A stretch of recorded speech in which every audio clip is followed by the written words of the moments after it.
Sa Siargao Island, isa sa mga must-visit na atraksyon ang Maasin River. Kilala ito sa tubig na sa kulay pa lang ay napaka-refreshing. At syempre, marami dito ang naliligo, nagbo-boating o kaya naman ay nagda-dive. Madadaanan ang Maasin River kung kayo ay magmomotor mula sa General Luna papuntang norte, kung saan madadaanan nyo rin ang pamosong Coconut Road. At ganun nga ang ginawa namin nung bumisita kami rito kamakailan lang.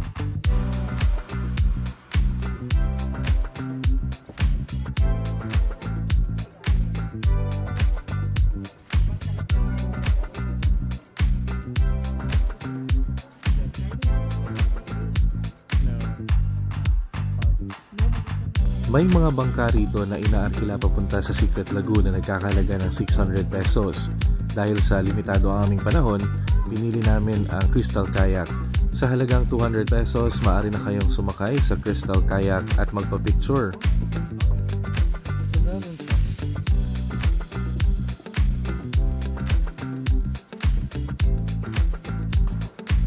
Pagpasok namin sa loob, ay may iilang turistang enjoy sa paliligo at pagda-dive mula sa diving board.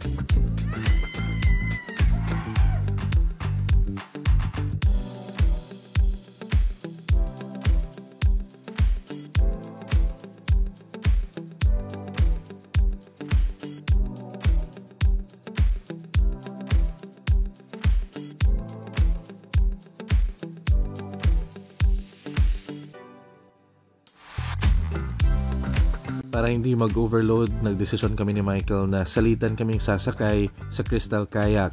At habang siya ang sumasakay, nakahanap naman ako ng isang magandang spot kung saan magandang mag-selfie, tumambay, maglakad-lakad at mag-relax.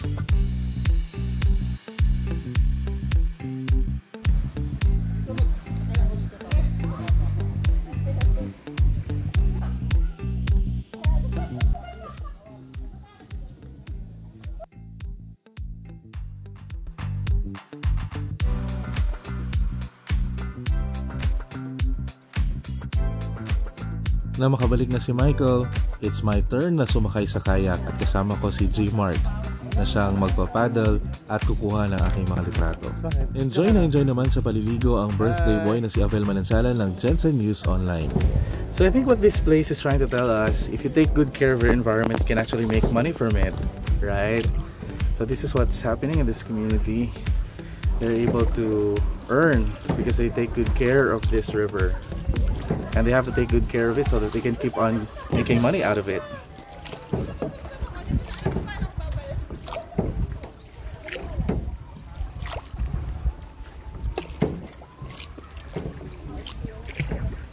I love it.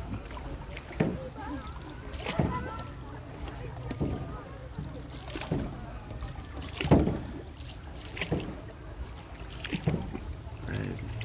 So this part, gaano kalalim na to? Yung hindi po magkapareho yung lalim na dito. Kung mga dito, mga ano po dito, mga 2 feet lang yan. 2 feet lang? No. Babo yan. Pero dyan sa gitna, ano na yan, mabot po yan na mga 9 feet. 9 feet, oo. Saan papunta ang tubig na to? Papunta dito? Papunta doon?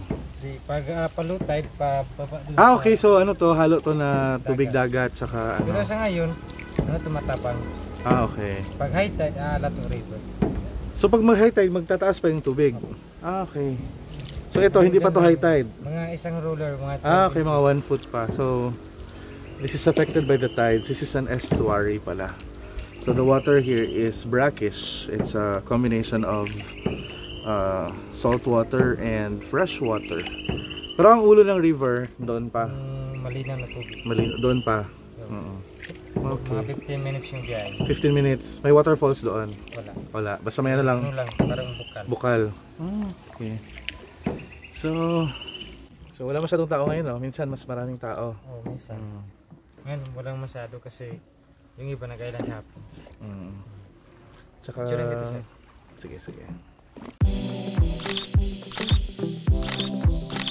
Ayan, so this part, wala masyadong tao dito. This is very peaceful. Yeah, so you can hear the sound of the birds. Yeah.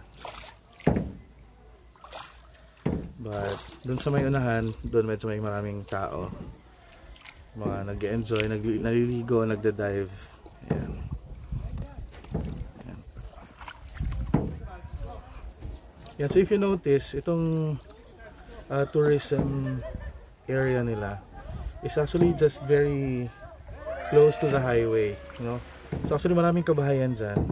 But despite that, they were able to keep this river clean para maging ano pa rin siya sa mga turista, attractive sa mga turista. Yan. So this is already very close to the community. Yan. Yan. So you can see that's already the bridge and that's the highway. Yan. Pero ganito kalinis ang kanilang river, no? Yan. Wala akong makikitang ano dito, wastes, and they have to keep it this way, yeah, so that they can keep profiting from it, aside of course from protecting this natural wealth that they have.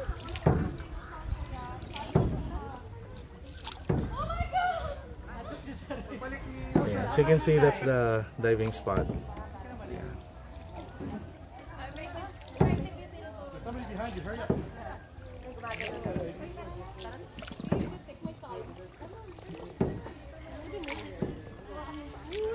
Go to the tip, my love. Makaswim man si Risha, no? A little bit. I'm right here. I'll catch you. Oh my god, my hands are like shaking. Hey! Go, Ray! Uy, Abe! Tutulak kita. Go, Abe! Hindi ko kaya. Go, Ray! Ang bigat mo. Tulak kita.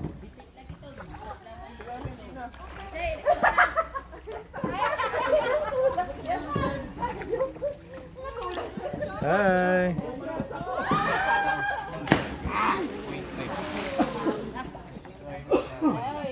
Okay, so we're on the dock right now. Oops. So that was it. Talagang malaking pakinabang para sa mamamayan ang ating kalikasan, kaya patuloy natin itong alagaan at pakakaingatan. Isang halimbawa ang Maasin River sa isla ng Siargao, at sana ito ay maranasan pa ng mga susunod na henerasyon. Ako si Ayel and I'm proud to be living in the South.